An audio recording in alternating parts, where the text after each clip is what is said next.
ko adi fof bandiraɓe onon fof on jettama noddude weeɓade pour sattu ko notede eɗen gadoro hono calminali ɗi hono sérifaɓe meɗen ahli baytu rasul sallllahu alayhi wa sallam rewniɗen hono monsieur le sous-préfet et son adjoint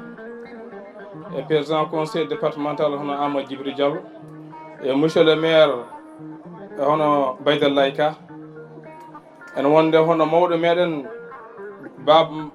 Moussa Isma Ka e dendagal Ciwol naaɓe notiɓe ɗo henne e dendagal joom wuren wonɓe ɗo ɓe fof calminama juurama beltanama e ko yettere Allah no feewi nde wonno ko yiɗino ko ɗum woni ko daña eɗen jetta Allah kadi eɗen jetta hono dendagal coyrinki to wawi wonde fof nde wonno oɗo jaam so dañama ko kamɓe puɗɗi hande Ciwol ko enen jiiɗi yumma enen jiiɗi baba hay goto wawa nadde hakkude meɗen oɗo jaam noon eɗen ñaago Allah yo Allah jumnumo Allah ɓoynamo ha tanira men e jatira men tawtora e hen e onon fof on jarama on calminama on beltanama on mbiyama kadi bisimilla moon haala weeɓani kala ko juuma hen gandon ko neɗɗo o wonimo timmani neɗɗo andi tan ko haali ko weele haala ko safre haala fof ko hettoɓe gandi ɗum assalamu aleykum wa rahmatullah mi salmini wono e dow inde joom guure en Agnam mi salmini on e dow inde joom guure en département Matam fof e Bosoya mi salmini on e dow inde joom guure en e kala ɗo Sénégal woni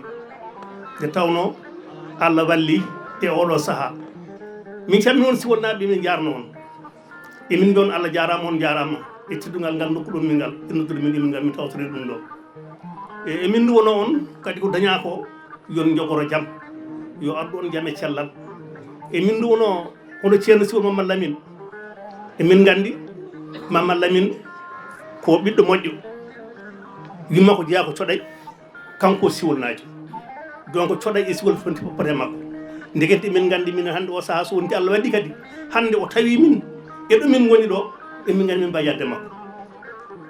emin gandi kadi o golloto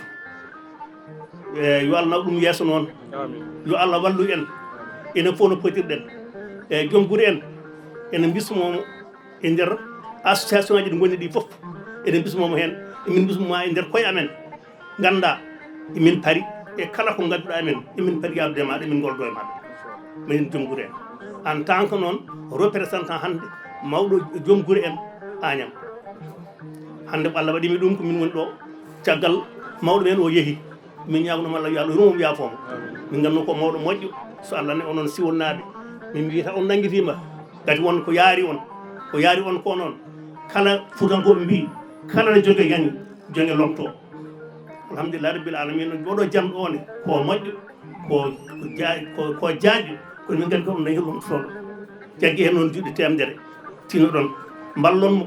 kadi ko dokkuɗonmo ko omo handi hen kono tinɗo hono pirɗitamo Allah jarama no on jarama majja foɗon noon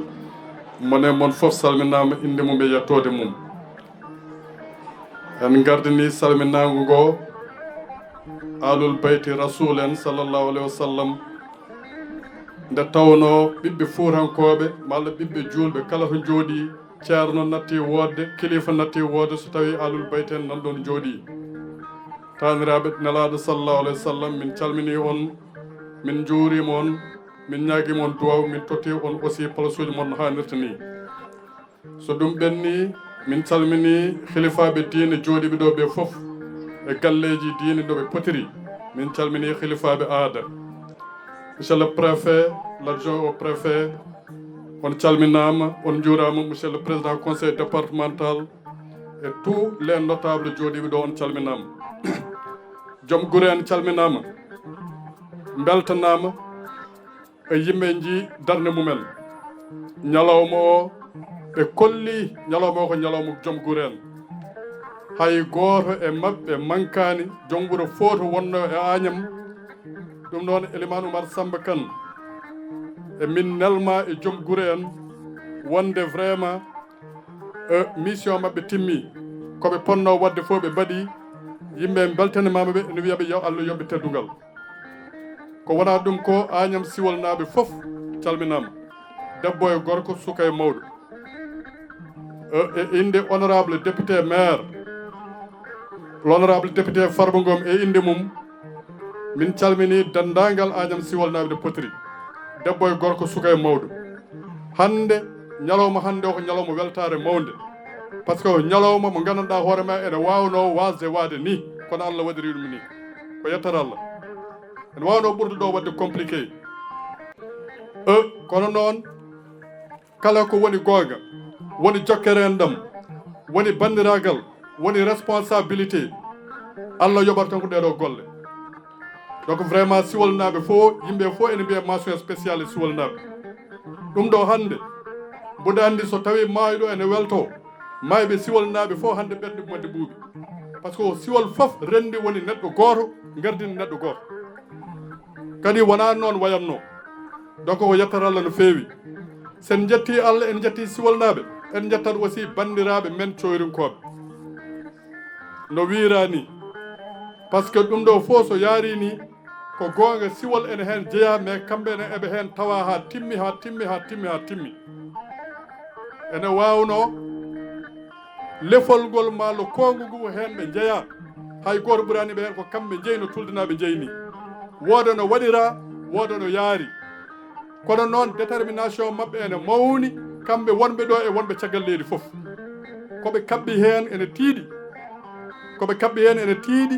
wonɓe ɗo e wonɓe caggal leydi fof vraiment e inde maire e inde honorable député maire ƴeewowo jaam e diwan he ƴeewowo facilitation e diwan he vraiment bandiraɓe coyrinkoɓe min ndewno ɗum e bam Moussa Isma mawɗo leegal bandiraɓe coyrinkoɓe fof rewɓe wonɓe sukaɓe no woyɓe ene mbiya yo Allah yoɓ ɗumen moƴƴere ko wona ɗum ko yettude dendagal Ciwol naaɓe eɗen gandi eɗen jogui enen culture men no yarata mono fof fooɗo ni koko jeeyi eɗen jogui aadaji men eɗen mbaɗa aussi jarno no feewi joom wuuro mo gandanɗa hoorema hande ƴettude konngol e inde joom wuuro en par ce que o ƴetti ko gueɗal makko ceerno wacci dem Buudel Touré e dendagal aussi Touré naaɓe e dendagal ceerno wacci en foof ene jarne ene beltane ene kokke place uji mumen par ce que ko kañumen jeeyi neɗɗo sa yiiɗa kaɓon tan hoto fooɗon ko jeeyi ko sa foodanaki ko jeeyi ko tan on kaɓata donc Touré naaɓe dengal ngal ceerno wacci en e dendagal leegal aussi Touré naaɓe foof no fotirno guila e sosoɓe ha e heddiɓe onon fof on calminama on juurama on beltanama donc préfet hande Agnam Ciwol nani Agnam naaɓe nani Agnam naaɓe ene mbiya yo Allah yoɓ ɗumen moƴƴere comme no mbiruɗen ni allahumma salli ala rasulillah